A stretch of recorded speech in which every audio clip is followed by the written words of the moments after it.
Hello everyone, today we are looking at Geometry, Chapter 2, Lesson 2, Statements and Truth Value. And whenever we're looking at the truth values and statements, well, we have to know what a statement is. And in geometry, a statement is a sentence that is either true or false. The key thing is, it is not both or neither. It has to be one or the other.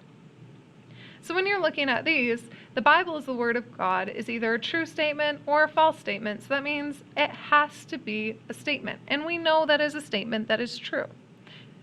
2 times 3 equals 9. Well, that's either true or false. In fact, I can tell you 2 times 3 does not equal 9. It equals 6. So this is false, but it is still a statement because I know it's true or it's false. The next one, though, is an example of something that is not a statement.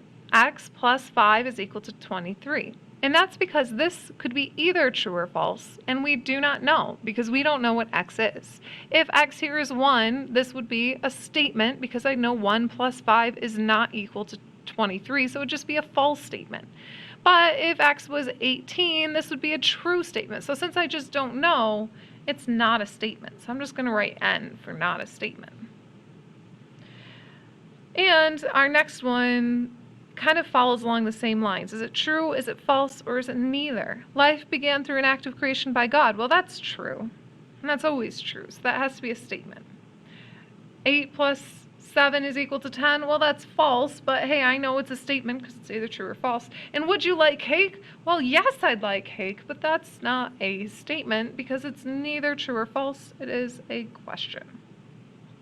So that's what a statement is. Now the question then remains, what can we do with them? And with statements, what we're going to be doing is we're going to be looking at whether or not they're true. And while we're looking at whether or not they're true, we might modify them a little bit. So we might become more or less specific with them. So these are going to be the 4 statements that we could work with for now. So P would be the statement that men are sinners. Q is just the abbreviation for the statement students like candy. M stands for roses are pink, and T for freshmen are small. Again, could be true, could be false. What we're going to do, though, is we're going to modify them a bit with some geometry shorthand. When you see this upside down A, what they're saying is they want you to add all in front of the statement. So for instance, if I'm looking at a P, what I'm really saying is not that men are sinners, it's saying that all men are sinners. So there's not a single one that is not a sinner. And so that's what all does. Now, all is going to be something that every single instance must be true in order for the statement to be true. So that's why a statement like the upside down A or all M, when it says all roses are pink, I know I'd have a false statement, and this would be false because I can come up with at least one rose that is not pink. Now when we get to our next one, this backwards E, this stands for there exists. And when I'm saying there exists, what I'm saying is there is at least one. Or you could just say some, which is a lot of people's favorite way of writing this one. So again, I can modify this. So instead of all P, I could write some P, or there exist some P. So at least one man is a sinner. And I modify the sentence so it makes sense grammatically. Now that is a statement that is also true. Is it as specific as all men are sinners? That's true? No, but it is a true statement. And I could do E, M as well, where I have at least one rose is pink. And that is actually a true statement. There is at least one pink rose. So here, notice that it's easier to be true with the at least one. Last but not least, I have what we call the negation. It's kind of like a negative sign, but this time for a statement. And the negation you can think of as the not. You are adding or taking away a not to your main statement. Please watch out though, your truth value must change. And by that I mean if your original statement, P, was true, then not P will have to be false. And if the original statement was false, well, not P will be true. And so it's always going to flip-flop with this negation. And watch what I've drawn right here. This is what we call a truth table. It just evaluates what happens to a statement when you change it or add restrictions to it.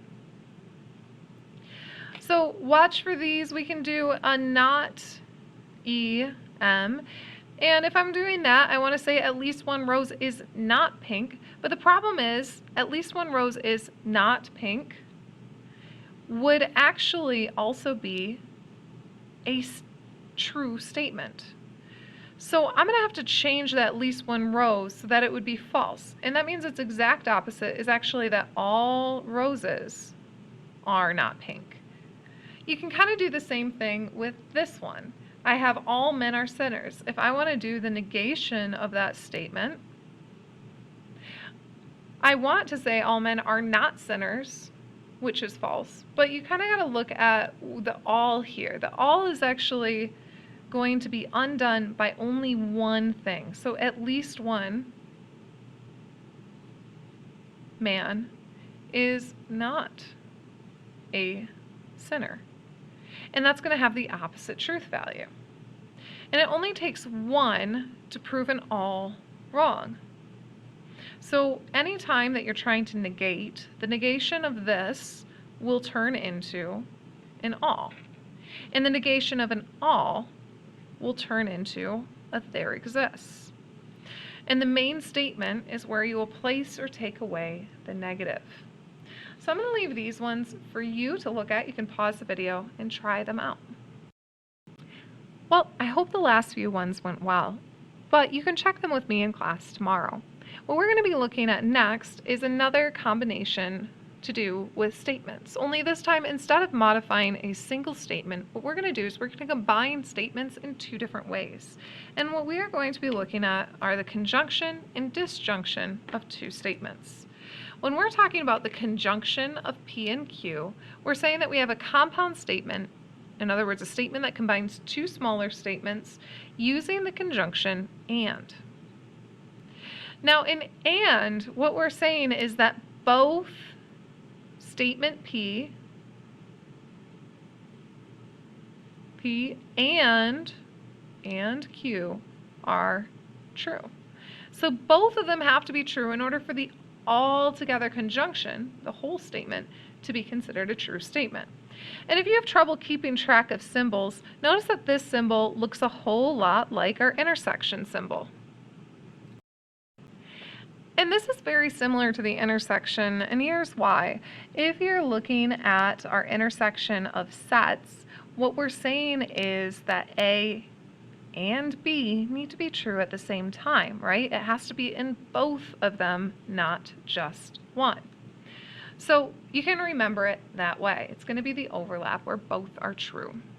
Here, though, we're going to have the disjunction, which is going to be, unsurprisingly, similar to our union.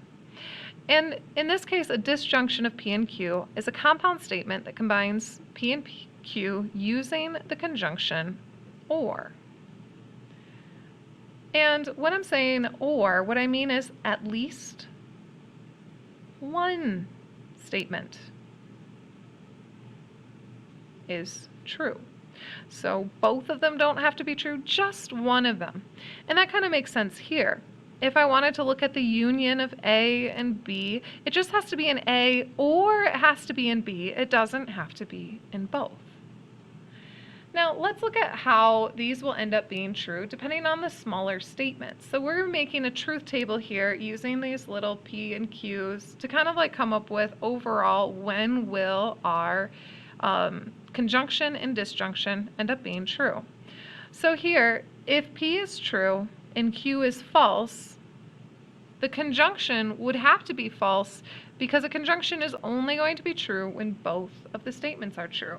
And think about it with this example. Here is my conjunction and, which means it's combining these two statements. Well, I can say Christmas is in December and February has 31 days. And you'd be like, no, Miss Prinz, that's totally wrong. Well, I know that Christmas is in December. That part's true. But February does not have 31 days. So this part of your statement is false, and therefore, overall, you are false. And I could just flip-flop them so that my first statement was false, my second statement is true, like February has 31 days and Christmas is in December. But that doesn't fix the problem. It's still false, and it's still false because one statement has ended up being false. When I look at my next one, again, I have that conjunction that shows me where these two statements are split. And I have dark chocolate releases dopamine, which is a true fact. And dopamine makes people feel happy, also true, though my science people might want to get a little bit more detail there. But since both of these are true, that means overall I'm telling the truth. Both are true, so the whole thing is true. As opposed to this next one, which you can probably guess, I've had true, false, false, true, true, true. It's going to end up being false, false. And here, everyone loves dark chocolate. And no one is allergic to it are my two statements combined with the conjunction and. Everyone loves dark chocolate is a false statement because there are some crazy people out there who don't like it. I appreciate you though, because there's more for me. The other one, no one is allergic to it, is also false. Some people are allergic to dark chocolate or ingredients inside of it. Again, appreciated, more for me. But the overall statement ends up being false and there's nothing true about it. So we end up with a false. In contrast though, the disjunction is way more easygoing. You can see in this truth table, we have only one instance in which a conjunction will be true, and that's if both of the statements are true. And here it's going to be very different, because if I say Christmas is in December, or instead of and, February has 31 days, well, sure, the second one is false. The first one is true, and if I'm saying, one of those is true, yeah, overall I'm telling the truth. So that means this is, if the first statement is true and the second statement is false, we have an overall true.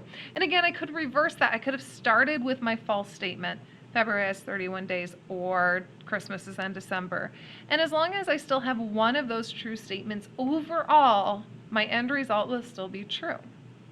Here, if I say dark chocolate releases dopamine, or dopamine makes people feel happy, again, both of these are true, and I'm not lying to you at all. Overall, I'm telling the truth. So that means true, true leads to a disjunction that is true.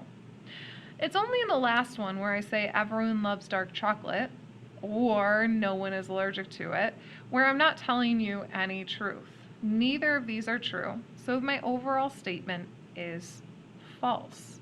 So notice here that I have for and a very difficult thing to have true. Even though we typically think of an and as inclusive, it is pretty hard to find the truth value there.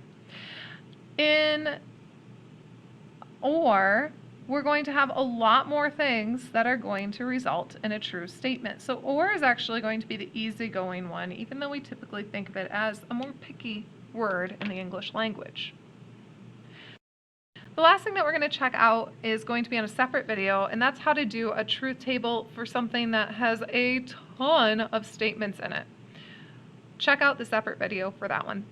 And your homework is on Classroom.